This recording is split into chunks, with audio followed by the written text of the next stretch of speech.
Oh, what's up there, bros? It's Nicky G from Better Commander, and it's time to embrace the classics, you know? I'm not sure who suggested this, but somebody said I should do an old border commander video where we talk about some forgotten classics. And I says to myself, that's a pretty good idea. Whoever suggested that, thanks, man. You know, I can't give you proper credit, so I'll just say I thought of it on the toilet. You know, I'll take credit for it, because that's Better Commander, brother. Both things can be true. Let's dive right in, man. But first, let's subscribe to the damn channel. I'm out here trying to make enough money on YouTube so I can buy a damn package of couscous, dude. You like that couscous, man? Couscous is the absolute bomb. Love me some couscous with some peas, maybe a little soft-boiled egg on the side. That's heaven, brother. Anyways, man, thanks to the sweet, sweet boys, my patrons, my members, and my damn supporters out there on Discord. I love you guys so much, brother.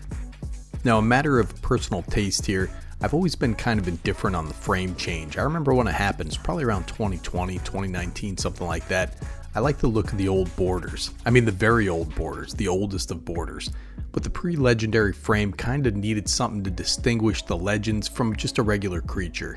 The new legend frames may be overblown a little bit. You know, it's like a crown kind of on top of the card, but it's meant to evoke a regal presence, so I think it's fine, man.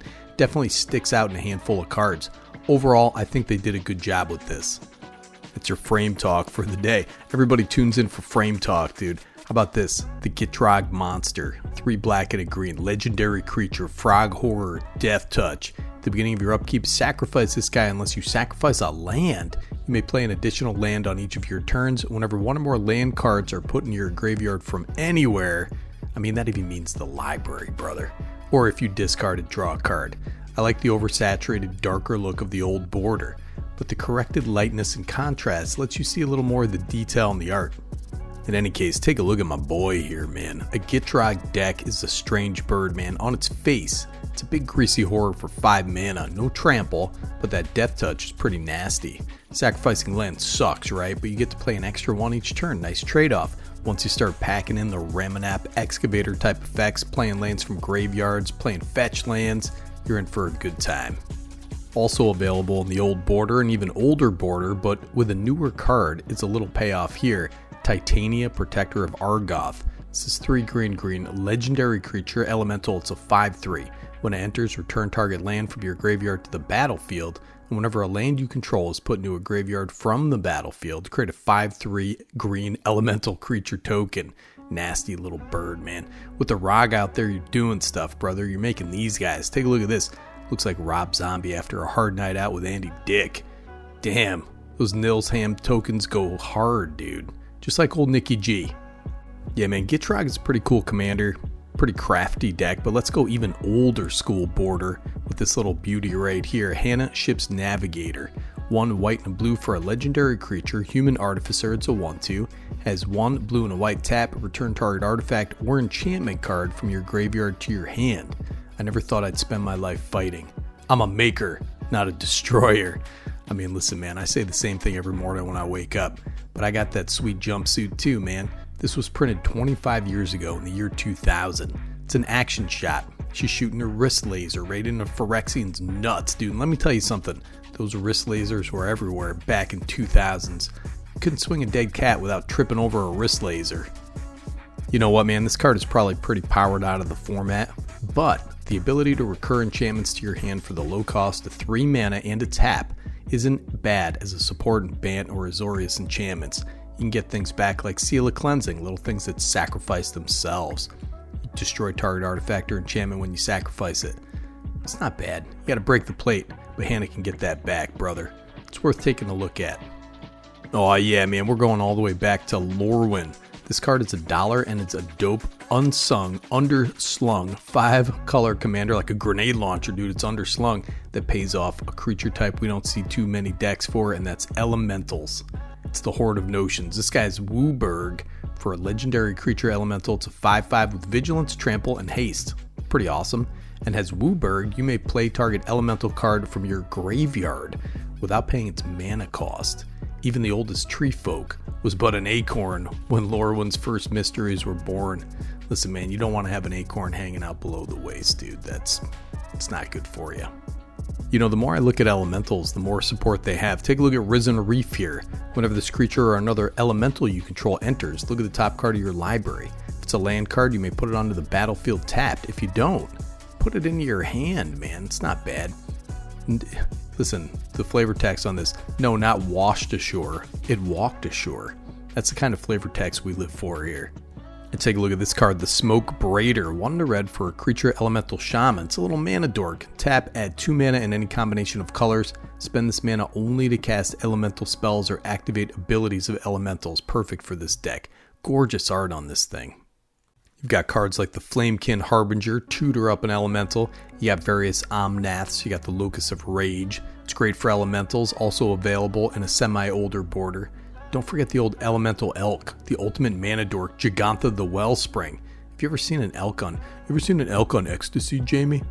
Pull that up, man. Jamie, pull that up. An elk on ecstasy is gonna rip your face off, brother. Has tap, add Wooburg. This mana can't be spent to cast generic mana costs. Aw, man, love that. Going old school here, brother. Probably the most compelling and oldest card on this list. From Plane Shift, this card is only 89 cents. You got Urtai the Corrupted, 2 white, blue, and a black, legendary creature, Phyrexian Human Wizard. This guy's a 3/4, has blue and tap, sacrifice a creature or enchantment, counter target spell. Oh my god. This guy was altered by Phyrexian science, corrupted by black mana, and twisted by rage. Urtai still looked in the mirror and saw only glory, dude. Yes, you can have a sacrifice outlet in the command zone. Although it's not an instant speed one, and it's not infinite unless you can untap it, but getting 1 mana counter spell with every untap is nuts, man. That's very powerful. Man, you can get out there some little aristocrat sack fodder tokens. Esper Aristocrats is absolutely feasible. You can also take advantage of cards like Hatching Plans. 1 in a blue for an enchantment. When this enchantment is put into a graveyard from the battlefield, draw 3 cards. Esper is also pretty awesome for theft mechanics too. Blue especially. It's also a great commander for this fella here, Guile. Look at Guile, man. Not Guile from Street Fighter. This guy's 3 blue, 6 mana. Elemental Incarnation, it's a 6/6. Another elemental here. Can't be blocked except by 3 or more creatures, but if a spell or ability you control would counter a spell, instead exile that spell and you may play that card without paying its mana cost. When Guile is put into a graveyard from anywhere, shuffle it into its owner's library. Once you get this out there with the commander, you got a pretty decent lock on the board.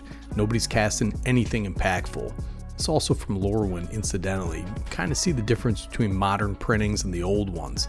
The colors look deeper and darker in the Lorwyn printing. I like the old super saturated look. It's just my little plug for old cards, man. If you have the chance to get an old card as opposed to a new printing and they're about the same price, I always grab the old one. Yeah, man, Urtai, if you build a combo control shell around Urtai, you're going to be in good shape. It's one of those commanders that require attention to the game state at all times. You need to be super choosy about what you end up countering. It's a pretty awesome card. Man, take a look at this Kev Walker banger, Visara the Dreadful, 3 black. Legendary creature, Gorgon. It's a 5/5 with flying. Has tap, destroy target creature. It can't be regenerated. My eyes are my strongest feature. That's awesome. Give this thing vigilance in your set, man. 5/5 flyer with a tap ability.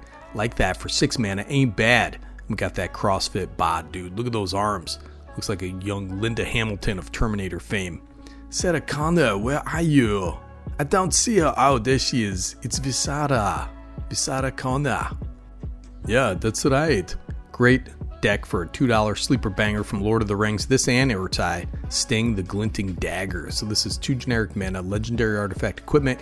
Equipped creature gets +1/+1 and has haste. And at the beginning of each combat, untap equipped creature. That's each combat going around the table, brother. Equipped creature has first strike as long as it's blocking or blocked by a goblin or orc, but who cares about that? Has equipped for 2. $2 is not bad for Sting. Black is great at paying off creatures dying too. Cards like Massacre Worm, Harvester of Souls. Listen, man, get him back with a sweet old border banger. Very much a product of the late 90s rave culture that old Nicky G was trapped in for a while, and that's Chainer Dementia Master. Look at this guy. 3 black, legendary creature, human minion. It's a 3/3. All nightmares get +1/+1, but has black, pay 3 life. Put target creature card from a graveyard onto the battlefield under your control. That creature is black and is a nightmare in addition to its other types. When Chainer leaves the battlefield, exile all nightmares. That's downside, dude. This guy, when he's not reanimating stuff, he's wearing Janko jeans, spinning glow sticks around on his chain, man. He's the dream of the 90s, and he's alive in Portland somewhere, I guarantee it. Anyways, man, thanks for walking down memory lane with old Nicky G here. We're treading the footsteps of our forefathers. Or, probably just my footsteps, because I'm old, dude. I packed a lot of these old school legends, pulled them right out of packs back in the day. Buying packs of Odyssey, Invasion, Torment, and bought a box of Invasion back in the day. I was just a young whippersnapper back then. It's crazy when people say, oh, I was born in 2000. Let's get a game of Commander. I was like, 2000? You're a baby, dude. I'm going to get you some formula. But now they're 25 years old. They're men. Grown men, dude. Probably whip me into the corner, dude. I mean, listen, time just keeps passing, man. I'm going to be here making these stupid videos for you fools because I love you. You're worth it. You're the best. Take a look in the mirror and say, you're the best, brother. Nicky G signing off.